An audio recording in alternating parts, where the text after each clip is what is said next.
Nós vamos dar continuidade ao tema do alto clamor do terceiro anjo.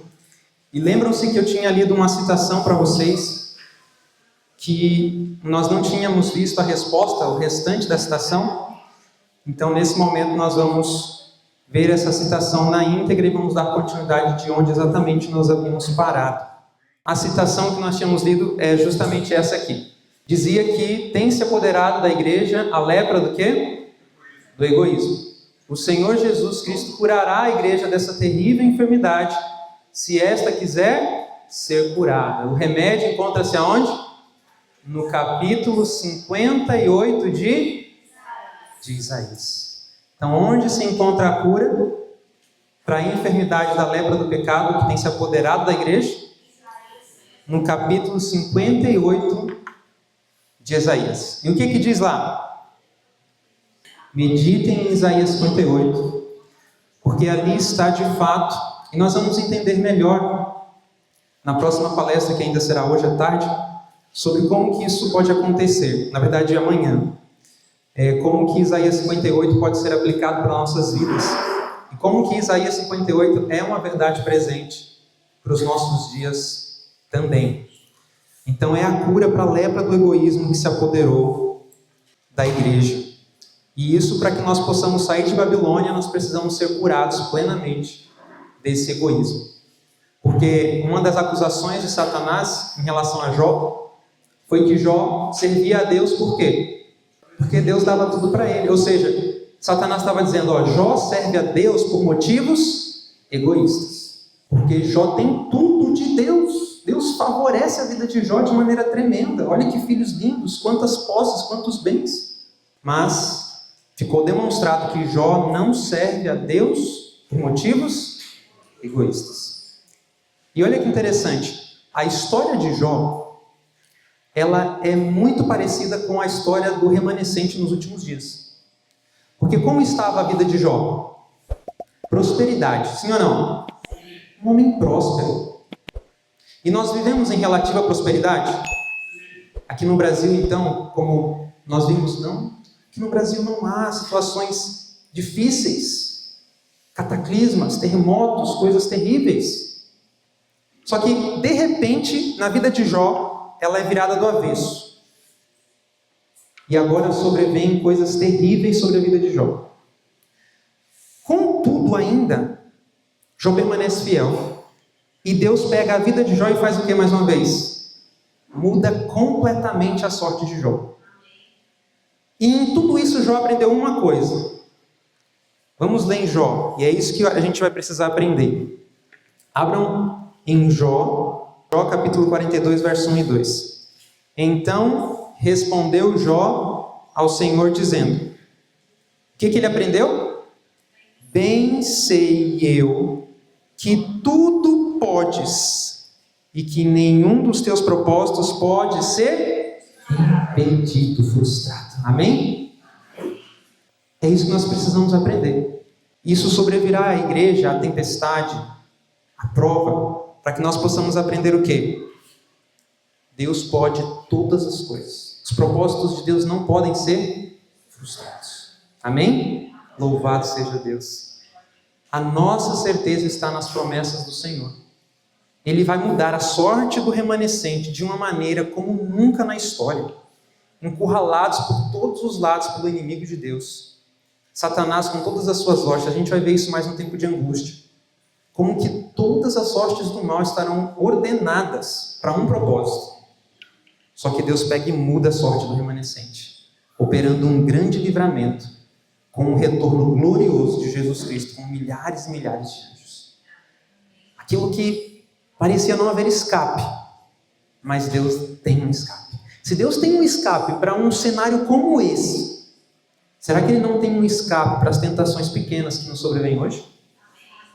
Já está escrito. Não veio sobre vós tentação senão humana, mas fiel é Deus, que não nos tentará acima do que podeis. Antes, com a tentação, dará também o escape para que a possais suportar. O problema é que muitas vezes não conseguimos enxergar a palavra de Deus no momento da tentação. Porque talvez ela ainda não está latente ali na nossa mente como deveria estar.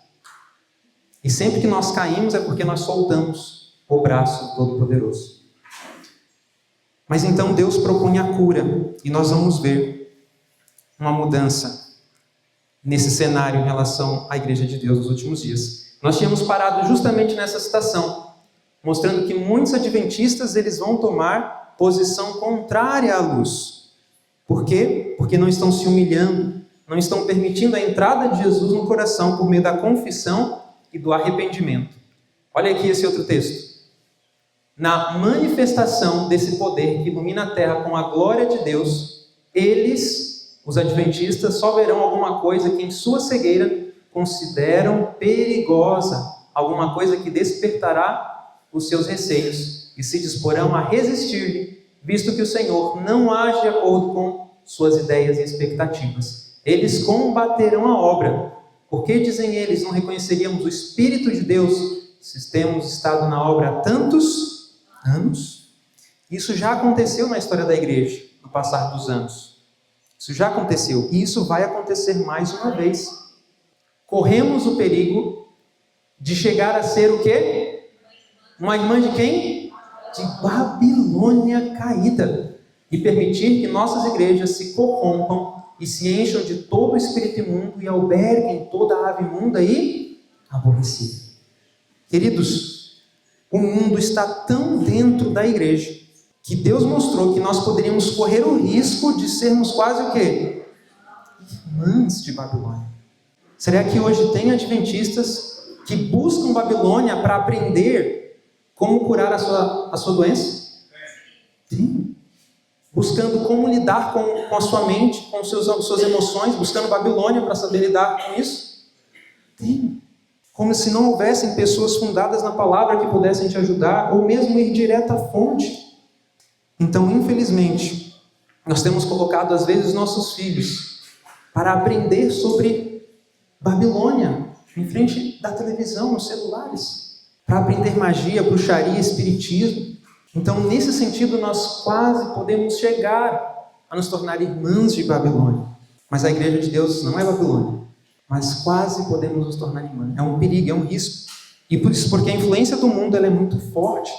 E se você reparar, há muitos testemunhos, muitos, advertindo contra as influências mundanas, o amoldar-se ao mundo, o conformar-se a este século. E isso foi em uma luz crescente, até que quase podemos chegar a nos tornar irmãs de Babilônia. Agora, um outro grupo. A maioria toma, então, uma posição contrária. Muitos dos que ouvem a mensagem, o maior número deles não darão crédito à solene advertência. Há muitas almas que sairão das fileiras do mundo e das igrejas, até da igreja católica, cujo zelo excederá consideravelmente o dos que têm estado apostos para proclamar a verdade até agora.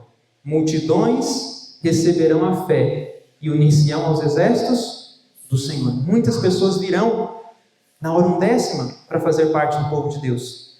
Ela diz que milhares se converterão à verdade em quanto tempo? Num dia. Os quais na hora 10ª verão e reconhecerão a verdade e as atuações do Espírito de Deus. Aproxima-se o tempo em que haverá tantos conversos em um dia, como houve no dia de Pentecostes, depois de os discípulos haverem recebido o Espírito Santo. E ela fala de uma classe que vem para as fileiras do povo de Deus, que são poderosos nas Escrituras. Quem são eles? Há entre os judeus muitos que serão convertidos, e por meio de que veremos a salvação de Deus sair como uma lâmpada ardente. Ela ainda diz sobre eles, que esses judeus, eles vão se converter e eles vão ajudar a preparar o caminho do Senhor, dando a última mensagem de advertência. Ainda diz, há entre os judeus alguns que, como Saulo de Tarso, são o quê? Poderosos nas Escrituras. E esses proclamarão com maravilhoso poder a imutabilidade da lei de Deus. Então Deus, nesse último grande ajuntamento, virão pessoas de todos os lados para comporem a igreja de Deus. Inclusive muitos judeus virão, poderosos nas Escrituras, para se juntarem nessa última advertência, nessa preparação do mundo para receber Jesus Cristo. O que nos prepara para o alto clamor?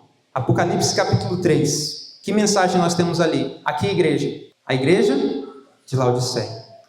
A mensagem de Laodiceia é uma mensagem que nos prepara para entrarmos no alto clamor, para fazermos parte do alto clamor. E em Laodiceia fala que Laodiceia é o quê? Cega, não é isso? E como que um cego enxerga? Quando Jesus cura um cego de nascença, ali Jesus dá uma pista para nós de como que um cego pode passar a enxergar. Vamos ler então João capítulo 9, verso 17? João capítulo 9, 17, quando Jesus cura aquele cego de nascença, vão perguntar para ele quem que o curou. E ele diz o seguinte: tornaram, pois, a dizer ao cego: tu, que dizes daquele que te abriu os olhos? E o que ele respondeu? Que é profeta. Então muitos de nós permanecemos em cegueira espiritual porque não buscamos a luz que Deus nos deu por meio dos profetas. E Deus deu uma luz especial nos últimos dias para guiar a igreja. Sim. Então, quando nós deixamos de recorrer ao espírito de profecia, nós podemos permanecer em cegueira. E por não entender algumas coisas que estão relatadas sobre como realmente se dará os eventos nos últimos dias, nós podemos combater a obra. Isso por causa dessa cegueira, em não buscarmos os conselhos da testemunha fiel e verdadeira. E aí nós vamos combater a obra de Jesus. Já pensaram nisso? Aqueles que professavam o nome de Jesus começarem a combater a obra de Jesus. Então, nós precisamos enxergar. E Deus nos dá o Espírito Santo e a palavra para nós entendermos o que há de acontecer, como nos prepararmos. E ela diz assim, que a mensagem de Laodiceia destina-se a despertar o povo de Deus, a dar-lhe a conhecer os seus erros e a levar a um zeloso arrependimento, para que possam ser favorecidos com o quê? A presença de Jesus e preparados para o alto clamor do terceiro anjo. Então o problema de Laodiceia é que Jesus se encontra fora dos seus corações. É interessante porque Paulo ele dizia assim: paz seja sobre esta casa. E eu pergunto, você é uma casa? Você é um templo? Sim. Qual que é a única forma, a única maneira de haver paz sobre a sua casa, sobre você? O que a Bíblia diz? Romanos 5, verso 1. Tendo sido, pois, justificados pela fé, temos paz com Deus, por meio de nosso Senhor Jesus Cristo. Então, a única maneira de haver paz dentro de você é se Cristo, pela fé, habitar dentro de você. Imagina, a guerra, o conflito, tudo acontecendo e você em paz. Porque Jesus, a presença de Jesus te dá essa paz. Te dá a certeza da aceitação diante do Pai na pessoa de Jesus Cristo. O mundo pode estar desmoronando, mas os santos remanescentes estarão em paz com Deus. Porque eles entraram num concerto com Deus, um concerto de paz. Então, a mensagem de Laodiceia nos convida a deixar todas as coisas que impedem de Jesus permanecer dentro de nós. Por isso precisamos da presença de Cristo, para que avancemos ao dar a mensagem. Então, Cristo e a sua justiça devem ser tão misturados com a mensagem do terceiro anjo, que todo mundo possa ser iluminado com a sua glória. Todos devem ter um conhecimento, o quê? Pessoal, experimental do que Jesus fez por eles. Ou não conseguirão proclamar a verdade como ela é em Jesus. Então, a mensagem de 1888, ela não é ou não pode ser uma teoria. Ela precisa ser algo experimental. O fato de Jesus estar sempre conosco, estar presente, estar habitando em nós. Nós precisamos experimentar isso. Nós precisamos experimentar isso agora. Começar a experimentar isso agora. Dependendo cada vez mais da palavra de Deus. Para todas as situações. Encontrando promessas para cada situação. Essa profecia ela foi dada há muito tempo. Qual profecia? A profecia de Apocalipse 18, verso 1, quando diz que a terra é iluminada com a glória de Deus. Então isso já apareceu antes na Bíblia. Abram comigo em Números, capítulo 14, porque os livros de Daniel, enquanto vocês abrem em Números 14, os livros de Daniel e Apocalipse, é dito que todos os livros da Bíblia, eles se encontram e se cumprem. Então, muito do que João escreveu em Apocalipse, nós encontramos em outras partes da Bíblia. E reparem agora nos versos que nós vamos ler, se realmente não são as mesmas palavras que Moisés usa em Números e que João repete em Apocalipse 18. Apocalipse 18, verso 1 fala que a terra foi iluminada com a glória de Deus. Agora vejam Números capítulo 14, verso 18. Diz assim: o Senhor é longânimo e grande em misericórdia, que perdoa a iniquidade e a transgressão, que o culpado não tem por inocente, e visita a iniquidade dos pais sobre os filhos até a terceira e quarta geração. Verso 19: perdoa, pois, a iniquidade deste povo. Quem está intercedendo aqui pelo povo? Moisés. Segundo a grandeza da tua misericórdia, e como também perdoaste a este povo desde a terra do Egito até aqui. E disse o Senhor: conforme a tua palavra, lhe perdoei. Agora, olha a promessa e a profecia que Deus dá. Porém, tão certamente como eu vivo, e como a glória do Senhor encherá toda a terra. Amém? Deus aqui deu para Moisés uma profecia, mas também deu uma promessa. E essa profecia poderia ter se cumprido com Israel? Sim, só que eles falharam. E agora essa profecia vai se cumprir com o Israel espiritual. Vejam o que diz Ellen White sobre essa profecia. E então deu a Moisés, na forma de uma profecia, o conhecimento do propósito de Deus, do seu propósito, concernente ao triunfo final de seu povo escolhido. Então, a mensagem do alto clamor, ela tem que ver com um triunfo final de seu povo escolhido. Tão certamente como eu vivo. Ou seja, Deus empenhou o que para essa promessa? Ele empenhou o que nessa promessa? Ele mesmo, a sua vida. Tão certamente como eu vivo, ele declarou, a glória do Senhor encherá toda a terra. E o que é a glória do Senhor? A glória de Deus, seu caráter, sua misericordiosa bondade, seu terno amor, tudo quanto Moisés havia implorado em benefício de Israel, seria revelado a toda a humanidade. Ou seja, Deus vai cumprir o seu propósito, e ele empenhou a sua palavra, mas ele empenhou ele mesmo, a sua própria vida, de que isso vai acontecer. Então a glória de Deus, ela enche toda a terra. É o que está escrito em Apocalipse 18, verso 1. Que a terra foi iluminada com a glória de Deus. Aqui mostra o cumprimento dessa profecia. E nós havíamos ido para Apocalipse 18, eu quero que vocês abram lá mais uma vez, Apocalipse 18. Nós tínhamos começado a ver de trás para frente. Nós tínhamos começado a ver do verso 5 e retrocedendo ao verso 1. Então nós vimos que os pecados de Babilônia se acumulam até o céu. Nós vimos que Deus faz mais uma vez um chamado para o seu povo sair de Babilônia, sair do mundo, sair das corporações religiosas caídas, que ensinam a salvação pelas obras. E aí nós temos em Apocalipse 18 ainda o lamento daqueles que se uniram à Babilônia. E quem foi que se uniu à Babilônia?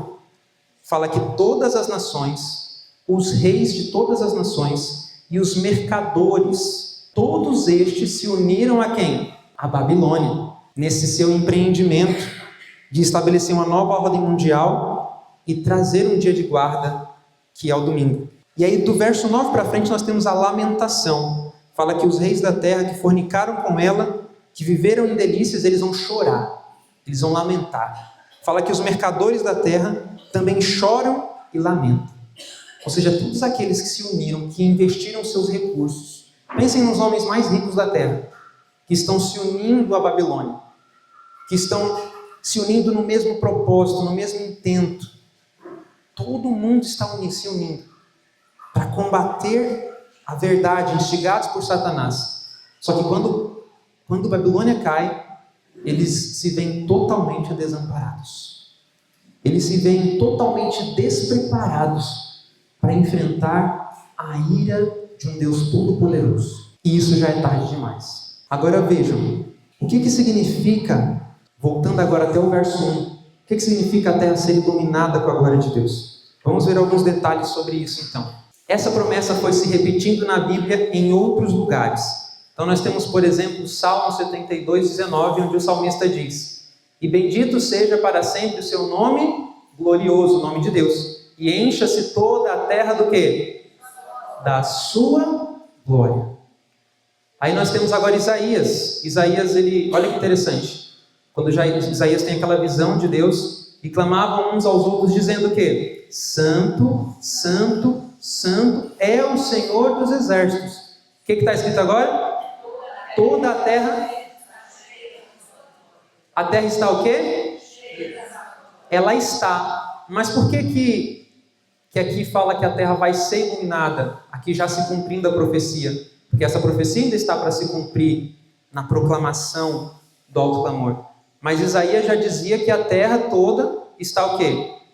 A terra já está cheia da glória de Deus, só que há uma mensagem que fala que a terra vai ser iluminada com a glória de Deus, mas a terra já não está cheia da glória de Deus?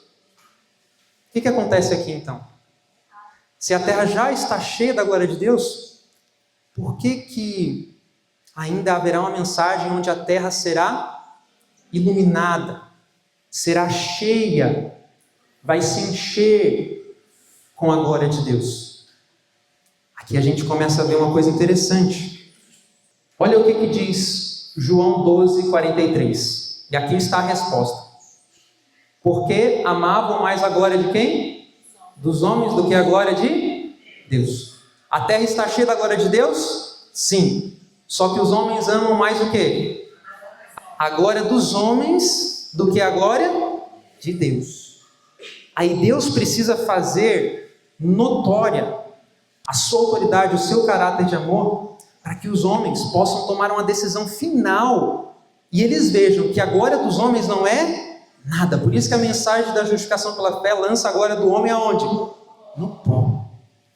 Para que unicamente Deus seja glorificado. Agora vamos para Romanos, capítulo 1, verso 19. Porque os romanos que se gloriavam, os gregos que se gloriavam, os grandes reis, os faraós, o rei de Babilônia, o rei da Grécia, eles se gloriavam no seu poderio, nas suas conquistas, nos seus feitos, se gloriavam nos seus deuses, na sua luxúria. E isso aconteceu com os romanos. Paulo se deparou com isso. E olha só o que a Bíblia diz, Romanos 1, verso 19 ao verso 23. Amém? Porquanto o que de Deus se pode conhecer, neles se manifesta, porque Deus lhe manifestou. Porque as suas coisas invisíveis, desde a criação do mundo, tanto o seu eterno poder, como a divindade, se entendem e claramente se veem pelas coisas que estão criadas. O que diz Salmos 19? Os céus proclamam a glória de Deus. Então por isso que a terra está cheia da glória de Deus. Porque em tudo que Deus criou, ali é manifestado o quê? A glória de Deus. Só que os homens aqui, Paulo está mostrando que eles não reconhecem. Eles até conseguem perceber algo da glória de Deus. Eles conseguem ver algo do caráter de Deus nas obras que Deus criou. Mas eles não se submetem, eles não colocam o seu orgulho para reconhecer que há um Deus soberano e Ele unicamente é digno de adoração. Só que isso será feito numa mensagem mundial. Todos vão reconhecer a glória de Deus. Vamos continuar então, leitura do verso 20. E claramente se veem pelas coisas que estão criadas, para que eles fiquem o quê? Inexcusáveis. Verso 21. Agora, vamos parar aqui rapidinho. Eu vi uma história que aconteceu na Romênia, quando o comunismo chegou na Romênia.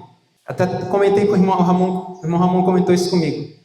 E eles eram ateus, não criam em Deus, e era ensinado para eles sobre Deus, e eles não conseguiam conceber a ideia de Deus, porque eles foram educados totalmente no ateísmo.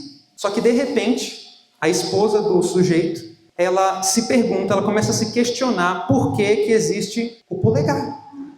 Porque se nós não tivéssemos o polegar, Como que nós iríamos segurar as coisas? Como que nós iríamos segurar uma garrafa de água? Tenta fazer tudo sem esse dedo. É uma coisa simples, mas aqui está mostrando que foi um Deus sábio, poderoso, que criou esse dedo aqui com uma função específica. Então, com coisas simples, as pessoas conseguem, de alguma maneira, perceber que há um Deus que fez os céus, que há um Deus que fez a terra. E quantas histórias de pessoas a gente já não ouviu de que se converteram por verem, contemplarem, perceberem o caráter de Deus na natureza e entenderem que há alguém que fez aquilo, aquilo não foi obra do acaso, aquilo não surgiu de uma explosão, de um desenvolvimento de milhares e milhares de anos, de uma evolução. Então a Bíblia está mostrando para nós que a glória de Deus, ela está em toda a terra. Olha só o verso 21. Porquanto, tendo conhecido a Deus, alguns conheceram a Deus, mas o que eles deixaram de fazer? Não o glorificaram como Deus, nem lhe deram graças, antes em seus discursos se desvaneceram, e o seu coração insensato se obscureceu. Verso 22, dizendo-se sábios, tornaram-se loucos, e mudaram a glória do Deus incorruptível em semelhança da imagem de homem corruptível, e de aves e de quadrúpedes e de répteis. Então agora o que será feito nesses últimos dias? Eles mudaram a glória de Deus em semelhança de coisas corruptíveis. E agora Deus vai mostrar que todos os deuses dos homens que são ídolos, eles não são nada, não passam de pó, para que eles vejam a loucura deles. E isso vai acontecendo numa crescente. Deus vai usar suas criaturas, seus mensageiros, para manifestar a sua glória de maneira que eles não possam resistir. E se eles resistem, é para a sua perdição própria. Porque a mensagem será dada com um poder. O poder do Espírito acompanhará essa mensagem. E mesmo quando eles são confrontados, eles não respondem o mal com o mal. Eles não respondem a injúria com a injúria. Às vezes nós somos acostumados a fazer isso hoje, né? Às vezes alguém nos ofende, alguém não nos olha, não sorri para a gente, e a gente faz a mesma coisa. Nós rebatemos o mal com o mal. Porque nós somos ensinados a fazer o mal. Talvez você aprendeu isso com a sua mãe, com o seu pai, dentro da sua família. E isso tornou-se um hábito, uma conduta aprendida na infância. Só que pela graça de Jesus, os pecados cultivados, as tendências cultivadas, elas serão vencidas pelo sangue de Jesus. E nós vamos aprender, revestidos da justiça de Cristo, a responder o mal com o bem. E foi assim que sempre Jesus Cristo fez. Ele respondia ao mal com o bem. Abacuque 2:14 está aqui. Acrescenta uma palavra. Percebem que a Bíblia é um pouco aqui, um pouco ali, nós vamos tendo maior luz sobre o que a Bíblia diz. Agora Abacuque diz assim, porque a terra se encherá do quê? Do conhecimento da glória, do caráter do Senhor, como as águas cobrem o mar. Então a Bíblia está repetindo isso para Deus mostrar assim para mim e para você. Isso vai acontecer. Você pode fazer parte disso. Você pode entrar nessa mensagem, guiado, conduzido pelo poder do Espírito Santo. Hebreus, vamos ver o alto clamor aqui em Hebreus capítulo 8. Avancem um pouquinho de Romanos e vamos para Hebreus capítulo 8.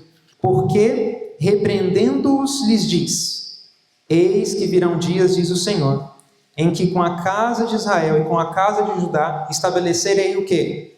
Uma nova aliança. Não segundo a aliança que fiz com seus pais, no dia em que os tomei pela mão para os tirar da terra do Egito, como não permaneceram naquela minha aliança. Eu para eles não atentei, diz o Senhor, porque esta é a aliança que depois daqueles dias farei com a casa de Israel, diz o Senhor. Qual que é a nova aliança?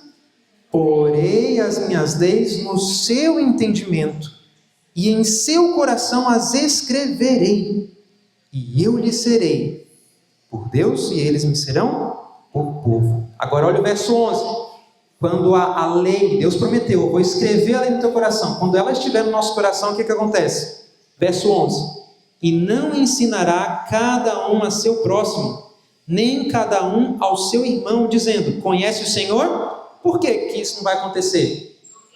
Porque toda a terra vai ser cheia do conhecimento do caráter de Deus. Não vai precisar alguém chegar e sentar com ele e começar a ensinar. Ele vai ver. Toda a terra vai ver. Verso ainda 11, continuando. Porque todos me conhecerão, desde o menor deles até ao maior. Essa mensagem vai de uma extremidade da terra até a outra. Verso 12. Porque serei misericordioso para com suas iniquidades. E de seus pecados e de suas prevaricações não me lembrarei mais. Verso 13, dizendo, nova aliança, envelheceu a primeira, ora, o que foi tornado velho e se envelheceu, perto está de acabar. Glória a Deus. Então Deus leva essa mensagem ao mundo inteiro, quando nós entrarmos no concerto eterno com Deus. Não como foi na velha aliança, onde o povo prometeu a Deus, Senhor, tudo que o Senhor disse, nós faremos. E sabem que eles disseram isso 3 vezes. E a primeira vez que eles disseram isso, Deus nem tinha falado para eles o que Deus iria orientá-los. E eles, antes de Deus disser, eles falaram, Senhor, tudo que o Senhor disser nós faremos. Quando eles falaram isso confiando em quê? Neles mesmos. Como se eles tivessem a capacidade de obedecer a tudo que Deus ia dizer. Eles nem sabiam o que Deus ia dizer. Só que quando Deus termina de dizer, o que eles falam mais uma vez? Tudo que o Senhor disse nós vamos fazer. Aí passam 40 dias, Moisés está lá no monte, aquilo que eles disseram que ia fazer, qual foi a primeira coisa que eles fizeram? Deus falou, não terás outros deuses diante de mim. O que eles fizeram? Fizeram Deus. Percebem que quando nós tentamos por nós mesmos não dá certo, não funciona, porque a única coisa que a carne faz é pecar. Se nós tentamos cumprir as promessas de Deus e os mandamentos de Deus na carne, e sempre a carne atua quando a fé está ausente. Porque quando nós agimos por fé, aí sim, Deus opera. Então, é por isso que a primeira mensagem angélica já vem dizendo o quê? Temei a Deus e dai-lhe glória. Obedeçam a Deus, Ele fez os céus e a terra. A glória é para Ele. Não é para o dinheiro que vocês estão adorando. Não é para as festas, para o mundanismo. Por isso a primeira mensagem chama as pessoas a darem glória a Deus. E o que significa dar glória a Deus? A palavra no hebraico que é usada para glória, ela significa, é a palavra kabod, que tem o sentido de honra, dignidade, autoridade e o que? Poder. Então, no Novo Testamento, a palavra grega tem o mesmo sentido. Honra, dignidade, autoridade e poder. Então, quando as pessoas são chamadas a darem glória a Deus, elas são chamadas a honrarem a Deus, reconhecerem que Deus é digno de ser adorado, reconhecerem a sua autoridade, a sua soberania, o seu poder sobre todas as coisas. E olha, a gente vai ver a profecia que Deus empenhou lá atrás. Ele mesmo se empenhou nessa profecia. A gente vê que o desejado fala a mesma coisa. E olha como que o desejado fala a mesma coisa. E a gente junta aqui as coisas. O desejado fala assim, ó. Disse Jesus a respeito do Espírito: Ele me glorificará. O Salvador veio glorificar o Pai pela demonstração de seu amor. Assim, o Espírito havia de glorificar a Cristo, revelando ao mundo a sua graça. Agora prestem atenção, a própria imagem de Deus tem de ser reproduzida na humanidade. O que diz Romanos, capítulo 3, verso 23? Porque todos pecaram e destituídos estão da glória de Deus. Só que o propósito de Jesus é vir e fazer o quê? Devolver para o homem a glória de Deus. Aí, já que a própria de Deus precisa ser reproduzida na humanidade, Deus aqui, ó, o desejado, mostra que Ele empenhou também, Ele mesmo, a honra de quem? De Deus. A honra de Cristo está envolvida na perfeição do caráter de seu povo. Olha que coisa tremenda. Nos livros de capa vermelha está escrito, em vez de perfeição, está escrito aperfeiçoamento. Mas a melhor palavra aqui para ser traduzida seria perfeição. Ou seja, a honra de Deus, a honra de Cristo, ela está envolvida na perfeição do caráter de seu povo aqui na terra, nesses últimos dias. Vocês percebem como essa mensagem, então, ela é importante? E nós vamos falar sobre o caráter dos 144.000. E nós vamos ver como isso é importante. E nós vamos entender as acusações de Satanás nesse grande conflito. E como que isso vem se desenrolando até ter o desfecho final nesses últimos dias com a igreja de Deus aqui na terra. Vamos ler Isaías capítulo 40. Abram comigo, Isaías capítulo 40. Isaías 40, verso 5. Diz assim a palavra do Senhor: e a glória do Senhor se manifestará, e toda a carne juntamente a verá, pois a boca do Senhor o disse. Uma voz diz: clama. E alguém disse: que hei de clamar? Toda a carne é o quê? Erva, e toda a sua beleza como a flor do campo. Seca-se a erva e cai a flor, soprando nela o Espírito do Senhor. Na verdade, o povo é erva. Seca-se a erva e cai a flor. Porém, a palavra de nosso Deus subsiste eternamente. Verso 9. Tu, ó Sião, que anuncias boas novas, sobe a um monte alto. Tu, ó Jerusalém, que anuncias boas novas, levanta a tua voz fortemente. O que é isso? O alto clamor. Continua. Verso 9 ainda, não é isso? Levanta, não temas, e dize às cidades de Judá: eis aqui está o vosso Deus. Verso 10. Eis que o Senhor Deus virá com poder, e seu braço dominará por ele. Eis que o seu galardão está com ele, e o seu salário diante da sua face. Glória a Deus. Queridos, a glória do Senhor se manifestará, e todos vão ver, e todos vão chegar a uma conclusão: eu sou erva. Deus vai manifestar o seu poder de maneira grandiosa para que os homens vejam que nós somos o quê? Erva. Só que aqui fala que a palavra do Senhor subsiste eternamente. E se nós somos encontrados, debruçados, firmados na palavra do Senhor, que não irá cair, que vai permanecer, nós também permaneceremos pela palavra do Senhor. Então, meus amados, essa mensagem ela está em toda a Bíblia. Se nós olharmos, por exemplo, Salmos, capítulo 4, verso 6, como que Deus vai manifestar a sua glória por meio do seu povo? Lembram-se o que aconteceu com Moisés quando ele desceu do monte? Moisés estava na presença de quem? Na presença de Deus. E quando Moisés desce no monte, como que as pessoas olham para Moisés? Como que eles veem o rosto de Moisés? Brilhando, resplandecendo. E sabe o que Ellen White diz? Que aquilo que resplandecia no rosto de Moisés era a justiça de Cristo na lei. Era isso que resplandecia do rosto de Moisés. E é a mesma coisa que vai resplandecer do rosto do remanescente. Olha só, Salmos capítulo 4, verso 6. O que diz aí? Muitos dizem: quem nos mostrará o bem? Senhor, exalta sobre nós a luz do teu rosto. Então, nesses últimos dias, como que as pessoas vão conhecer o bem? Segundo esse verso.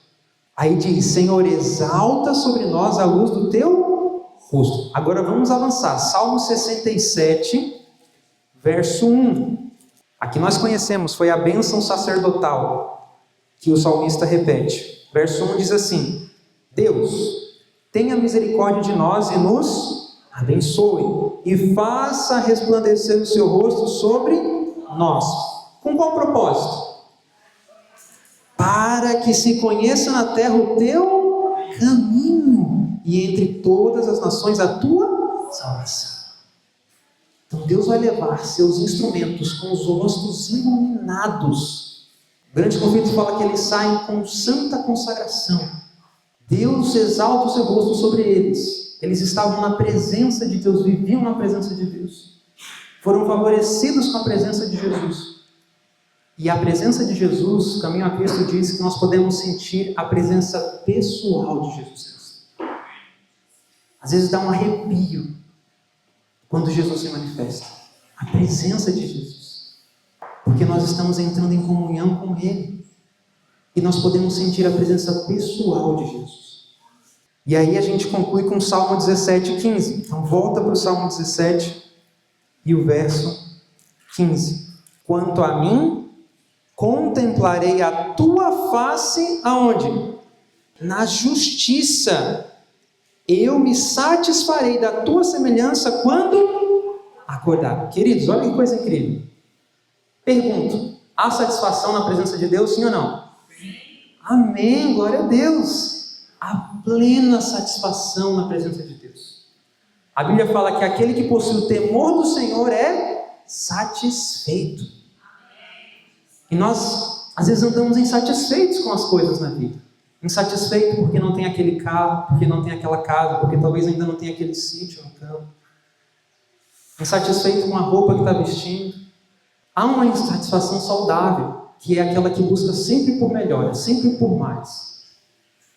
Mas há uma insatisfação que é murmuração, que é descontentamento, que é ingratidão para com Deus.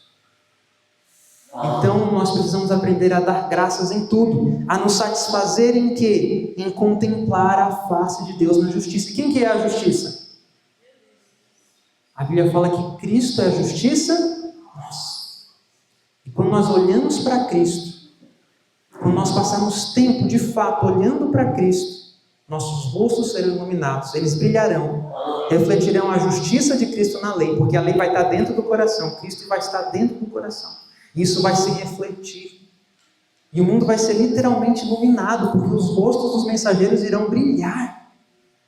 E o livro Grande Conflito também está no Eventos Finais, diz: servos de Deus, com o rosto iluminado e a resplandecer de santa consagração, apressar-se-ão de um lugar para outro para proclamar a mensagem do céu. Se eles têm para proclamar uma mensagem que não é deles, a mensagem é da onde? Do céu. As consequências em dar essa mensagem fica na responsabilidade de quem? Do céu.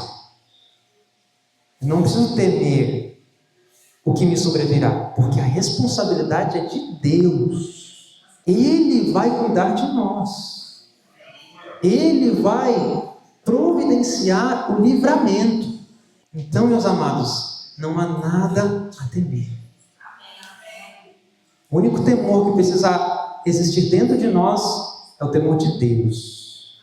O perfeito amor lança fora. Então, Cristo, no seu momento de prova, de tentação, ele estava confiando em quem? Em Deus. Porque ele veio em missão à Terra, sim ou não? Ele veio em missão. Uma missão muito mais pesada do que a que ele deu para a sua igreja nos últimos dias. Mas Cristo, em nenhum momento, desconfiou do Pai, do amor que o Pai tinha para com ele. Em nenhum momento. Mesmo quando, antes dele entrar no deserto, ele ouve uma voz dizendo: este é o meu filho amado em quem me comprazo. E Satanás na tentação fala assim: se tu és o filho de Deus, se Deus disse que ele é teu pai, por que tu te encontras nesta situação? Que pai que deixa o filho com fome 40 dias e 40 noites? Você que tem filhos, deixaria teu filho com fome 40 dias e 40 noites? Então, Satanás estava tentando fazer Jesus duvidar da sua missão. Da sua missão.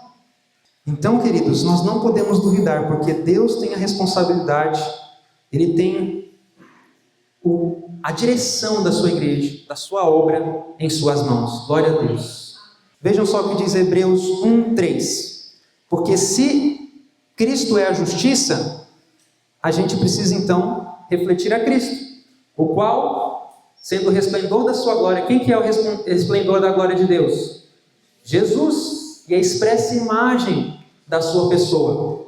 Olha o que diz Tessalonicenses: para que nós fomos chamados? Para o que pelo nosso evangelho, o evangelho que Paulo pregava, vos chamou, para que alcançardes a glória de nosso Senhor Jesus Cristo, para que Cristo habite pela fé nos vossos corações, a fim de que, estando enraizados e fundados em amor, e conhecer o amor de Cristo, que excede todo entendimento, para que sejais cheios de toda a plenitude de Deus. E Coríntios fala: porque Deus, que disse que das trevas resplandecesse a luz, é quem resplandeceu em nossos corações para a iluminação do conhecimento da glória de Deus na face de Jesus Cristo. Sabe o que nós somos? Sabe o que o nosso coração é? Ele é frio, escuro e desagradável. É isso que nós somos. Só que Deus disse que das trevas e em nossos corações resplandecesse o quê? A luz. Por isso que João fala assim, que Jesus é a luz que vindo ao mundo ilumina a todo homem. Como que Jesus ilumina todo homem? Como? A sua vida. A sua vida lança luz sobre a vida de todo homem. Eu estou vivendo em trevas, competição no trabalho, rivalidade, tentando superar o meu companheiro de trabalho, estou tentando um cargo de supremacia na igreja, estou tentando ganhar mais dinheiro em detrimento de um caráter honesto.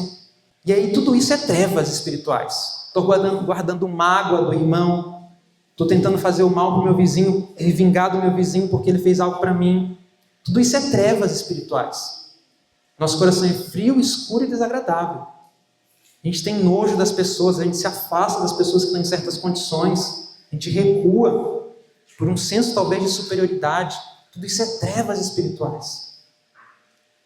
E aí Jesus vem ao mundo e ilumina todo homem com a sua vida, mostrando que a vida que está na luz é a vida que não vive para si, mas é a vida que vive para o bem dos outros, para beneficiar os outros. E aí aquela sensibilidade, ela vai diminuir. Nós vamos aprender, nós vamos nos tornar menos sensíveis com as ofensas dos nossos irmãos, com aquilo que o irmão fala ou deixa de falar a nosso respeito. E nós vamos nos preocupar em ver, e querer e agir pelo bem dele, pela salvação dele.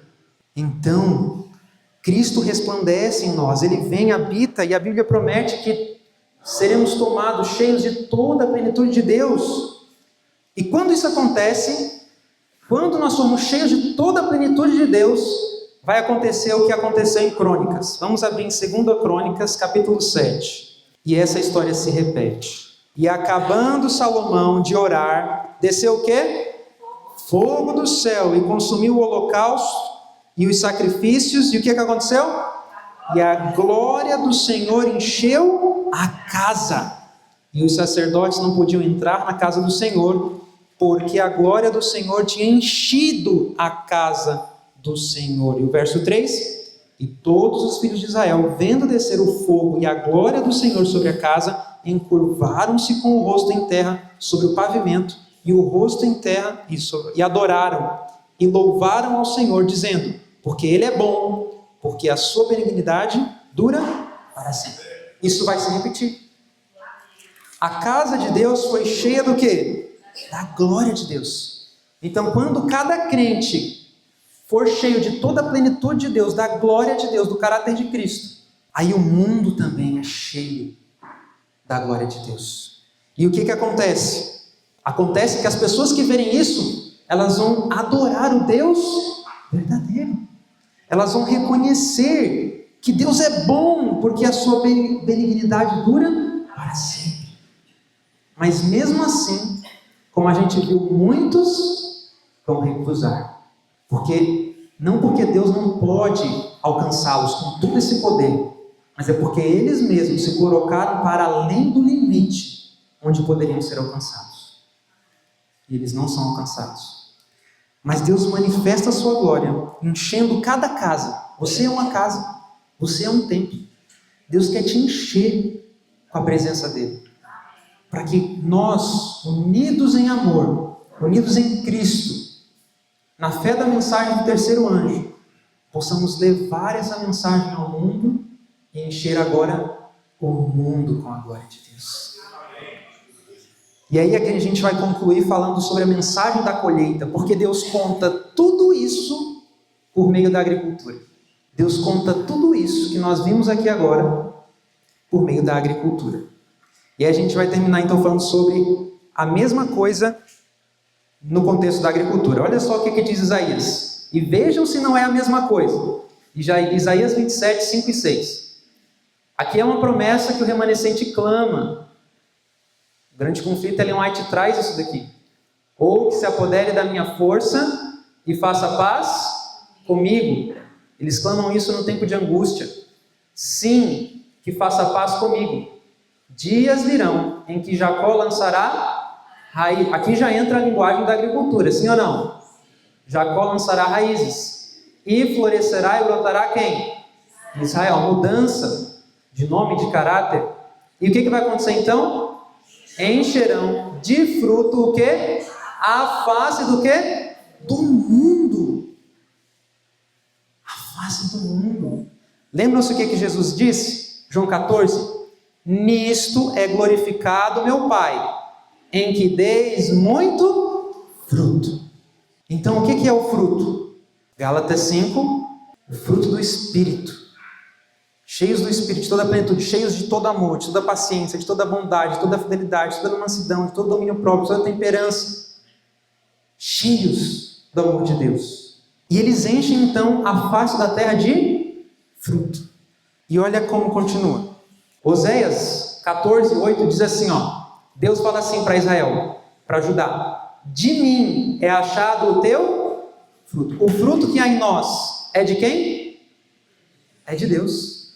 Ele que operou isso em nós. Toda a glória é para Ele, porque o fruto que há em nós é de quem? É dele. E se é dele, Ele vai deixar aqui na terra? O que Ele faz? Ele vem para recolher os preciosos frutos, o precioso grão, e vai levar para onde? Para o celeiro celestial. Louvado seja Deus. Ele vem recolher o precioso fruto. Vamos ver isso agora, junto com o alto clamor, em Isaías capítulo 30, versículo 23. O contexto aqui, se você for ler, verso 21 e verso 22, fala de um momento onde eles pegam e tiram todos os ídolos do caminho deles. O povo toma uma decisão e fala para os ídolos: fora daqui. E aí no verso 23, então diz assim, então se dará o quê? Chuva. Sobre o quê? Sobre a semente. E a chuva já representa o quê? O Espírito Santo, que vem como chuva temporã e chuva serôdia. Então te dará chuva sobre a tua semente, com que semeares a terra, como também pão da novidade da terra. O pão é o que da terra? O pão é o resultado do quê? De ter semeado, colhido os grãos, que é o fruto, e ter feito o quê? O pão. Sim ou não? Certo, vamos continuar então. Continua o verso 23. E esta será o quê? Fértil e cheia. Naquele dia o teu gado pastará em largos pastos, e os bois e os jumentinhos que lavram a terra farão o quê? Comerão grão puro, que for padejado com a pá e cirandado com a ciranda. O que é o grão puro? Que os animais vão se alimentar. Aqui está falando que os animais vão comer grão puro. O que é o grão puro? É a mensagem pura, destituída de qualquer erro, de qualquer imperfeição. Aqui o sentido que a gente aplica a mensagem é: vão se alimentar de um grão puro, de uma mensagem pura. E quando que isso acontece? Quando os mensageiros pregam a mensagem com o poder do Espírito Santo, livres de qualquer erro, de qualquer engano, de qualquer desavença, contenda em suas vidas. E é por isso que Ellen White diz que hoje há pessoas que ouvem a mensagem do sábado, mas elas não se unem aos adventistas do sétimo dia. E ela fala que eles então ficam lá fora. Só que ela fala que há um momento que eles ouvem a mensagem e eles vêm para nunca mais sair. Quando que se eles viessem antes, eles viriam e sairiam para nunca mais voltar. Por quê? Aí ela continua e diz: porque se eles viessem hoje como a igreja se encontra e sairiam para nunca mais voltar, eles viriam as incoerências, o mau testemunho na vida dos cristãos adventistas do sétimo dia, e eles que são zelosos, que andam na luz que têm, eles então olhariam para isso, infelizmente não olhariam para Cristo, sairiam e nunca mais voltariam. Mas quando os mensageiros, por isso que nós não podemos determinar ou julgar que aquela pessoa, por não ter aceitado o sábado, ela já está perdida, ela já está longe do Senhor. Pelo contrário, Deus tem um cuidado com algumas pessoas e por isso que elas não vêm agora, Porque se elas viessem agora, elas sairiam para nunca mais voltar. Então vamos avançar. Então a mensagem da colheita. O que diz? A referência é Conselhos aos Pais, Professores e Estudantes. Diz assim: com anelante desejo, com o quê? Anelante desejo. O que é anelar muito? O que é anelar? Desejar muito, com intensidade. Com anelante desejo, Cristo aguarda ver-se manifestado em sua igreja. Quando o caráter do Salvador for perfeitamente reproduzido em seu povo, então ele virá a requerer os seus. É o privilégio de todo cristão, não somente aguardar, mas apressar a vinda de nosso Senhor. Estivessem todos quantos lhe professam o nome, dando o quê? Frutos para a sua glória, e quão pronto o mundo inteiro estaria semeado com o Evangelho. Pronto estaria amadurecida a última grande colheita, e Cristo havia de vir. Cristo está esperando, Cristo está aguardando. E onde está na Bíblia que Cristo aguarda? Porque o que a gente fala? O que a gente olha para a Bíblia e fala? Nós estamos aguardando a volta de Jesus. É verdade isso? É verdade. Mas aqui está falando que quem que aguarda também? Cristo aguarda. E onde que na Bíblia eu sei que Cristo aguarda? Onde que na Bíblia está dizendo que Jesus também está esperando? Marcos 4? Marcos capítulo 4 fala desse processo. Mas eu não quero ler capítulo 4 de Marcos com vocês, porque lá em Marcos 4 fala, primeiro é a planta, a espiga e depois o grão cheio na espiga. Ou seja, o desenvolvimento até que se dá o fruto. O grão cheio na espiga, é o fruto. Então é um processo, certo? Só que lá em Tiago 5, agora sim eu quero que vocês abram Tiago 5, fala que Jesus aguarda. Quem que é o lavrador? Na Bíblia, Jesus falou para nós. Jesus falou assim: o Pai é o lavrador. João capítulo 15, verso 1. Você pode ler lá depois. O Pai é o lavrador. E o Pai mandou quem para a terra? Jesus. Jesus foi plantado na terra. Foi semeado. Ele é a preciosa semente. Ele foi lançado sobre a terra. E quando ele veio à terra, o que aconteceu com Jesus? Parte da missão dele era o quê? Morrer, certo? Ou seja, uma morte sacrificial. Ele morreu como um sacrifício para que nós pudéssemos não morrer a morte eterna que ele morreu. E quando a gente planta uma semente, o que acontece com a semente? Ela morre. E aí nasce dali, e aí Jesus ressuscita, né? Ele nasce de novo, ele ressuscita. E essa semente foi semeada. O Evangelho começou a ser semeado em todos os corações, Cristo. E agora ele espera o quê? Que dê fruto, para que ele volte. Então, quando eu planto algo, qualquer um aqui que planta sabe, quando você planta, você o quê? Espera que dê o quê? Fruto. Você plantou morangos, você espera dar os morangos, certo? Te ensina paciência, a agricultura, esperar. E não tenho dinheiro todo, eu estou na cidade, no mercado ali, vou lá e compro. Não, tem que esperar. Plantou, tem que esperar, tem que cuidar, tudo isso. Então Jesus também está esperando. E Jesus está cuidando? Está cuidando, ele cuida de cada um de nós, de diversas maneiras. Agora leiam Tiago capítulo 5, verso 7. Olha só o que diz a Bíblia para nós. Diz assim: sede, pois, irmãos, pacientes, até a vinda do Senhor. Então a gente está esperando o Senhor? Estamos. Agora continua o verso. Eis que o lavrador... Qual que é a próxima palavra? Espera, aguarda. O que ele aguarda? O precioso fruto da terra, aguardando-o com paciência, até que receba a chuva temporã e serôdia. Então Deus também está esperando o precioso fruto da terra. Ele está esperando. Abram agora em Apocalipse 14, e a gente vai concluir com Apocalipse 14. O que a gente consegue ver aqui em Apocalipse 14? Nós conseguimos ver 3 elementos no capítulo 14. Do verso 1 até o verso 5, nós conseguimos ver os mensageiros. Do versículo 6 até o versículo 13, a gente consegue ver a mensagem. Dos versículos 14 até o versículo 20, nós vemos o quê? O resultado da mensagem ter sido dada ao mundo. E como que a gente vê o resultado? Capítulo 14, verso 14, que diz: E olhei, e eis uma nuvem branca, e assentado sobre a nuvem, um semelhante ao Filho do Homem, que tinha sobre a sua cabeça uma coroa de ouro, e na sua mão, o que ele tinha? Uma foice aguda. E outro anjo saiu do templo clamando com grande voz ao que estava sentado sobre a nuvem: lança a tua foice e faz o quê? Cega, colhe, a hora de cegar-te é vinda, porque já a seara da terra está madura. Glória a Deus. Ou seja, Jesus, ele plantou, e ele não é um agricultor displicente, indolente.